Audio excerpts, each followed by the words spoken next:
The Stirling house. In the aging town of Larkwood, where ivy crept along cracked brick and secrets whispered through cobbled streets, the Stirling house stood, proud, quiet, and full of ghosts. It had once been grand. Now, it was faded, like an old photograph left too long in the sun. Its tall windows, once gleaming, were now clouded with dust and time. And on a brisk autumn morning, 3 siblings returned, each from a different life, each carrying the weight of something left unsaid, each haunted by the silence that had grown between them over the years. Elise, the eldest, arrived first. She stepped through the heavy oak door with her sailor's gait, steady, determined, yet cautious. Her eyes swept the dusty foyer, landing on the grand staircase, where she once sat with scraped knees and a book in her lap, dreaming of distant shores. The news of their father's failing health had reached her days before. Still, the house hit harder than expected. Every creak of the floorboard a reminder of days she wished she could forget. Next came Thomas, the quiet one. He had kept his distance for years, building fences, not bridges. His hands were rough from work, his words few, his presence heavy like the silence he carried. He didn't want to be here, but he came, because the old man had asked, because maybe it was time to face what had been buried beneath decades of resentment. And last was Samuel, once charming, once full of life, now withdrawn, brittle. He walked in with slumped shoulders and a duffel bag of silence. He didn't smile. He didn't need to. The others could smell the guilt on him. Thick, suffocating. He hoped to find some kind of peace, but he feared he would only find judgment.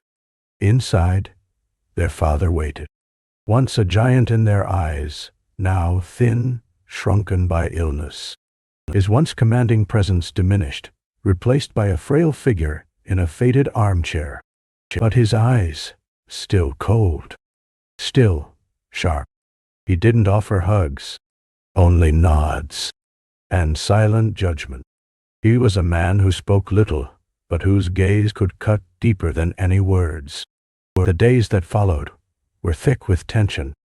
Meals were eaten in silence, the clink of cutlery the only sound in the stale air. Conversations started but died before they could take breath.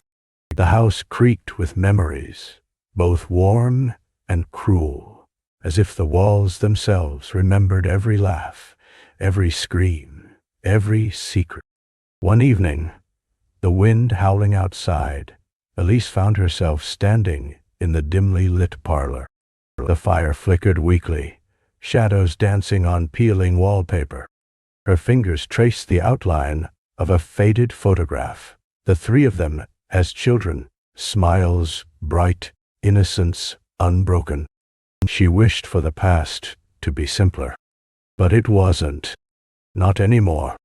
Then one night, the moon full and merciless, Elise broke the silence. She stood before their father, her voice steady despite the tremble in her hands. She asked about that night, the one none of them ever spoke of. The night everything changed. Her voice was barely above a whisper, but it echoed in the cold room. Thomas stood in the kitchen doorway, listening. His heart pounded so loud, he was sure they could hear it. Samuel leaned against the frosted window pane, tracing its icy pattern with a shaking finger. And their father didn't flinch. Instead, he answered with ice. His voice was low, clipped, like a judge passing sentence. Words that opened old wounds, splitting open scars, thought long healed. Voices rose, trembling and raw. Anger and pain mixed until tears spilled freely. When it was over, silence returned, heavy and suffocating, and tears fell quietly in the dark. By morning, Samuel was gone. No note, no explanation, just absence. The house felt emptier, colder. Days passed. Then weeks. Elise stayed. So did Thomas. But they barely spoke. Grief and resentment sat between them at every meal. Even the walls seemed to sigh under the weight of unspoken words. Until the letter. Elise found it in an old wooden box, tucked beneath forgotten photographs and yellowed newspaper clippings. It was addressed to Samuel, written in their father's stiff, formal hand. Her hands trembled as she unfolded the fragile paper. The words inside unraveled the truth. The secret, the one Samuel had carried alone for years, was never his to bear. Their father had lied, had protected his own pride, and let a boy suffer. The weight of his silence crushed them all. Elise wept quietly, the grief breaking through years of stoic control. Then she sought out Thomas. When she found him, she handed him the letter. No words passed between them. He read it slowly, the heaviness in his eyes deepening, and something inside him broke, or maybe it finally began to heal. They sat for a long time. Just sat. Then spoke. Softly. Honestly. For the first time in years, their voices carried hope instead of anger. And when their father's time came, he asked for them both. His voice was weak, the proud man nearly gone, but his eyes, softer now, filled with regret. "I'm sorry," he whispered, and they believed him. After his funeral, Elise stood in the yard as autumn leaves danced in the wind. Thomas beside her. The house behind them, still old, still broken, but lighter. The burden shared at last. They never heard from Samuel again. But sometimes, Elise liked to imagine he'd found peace somewhere, perhaps by a distant shore where the ocean's waves could wash away old sorrows.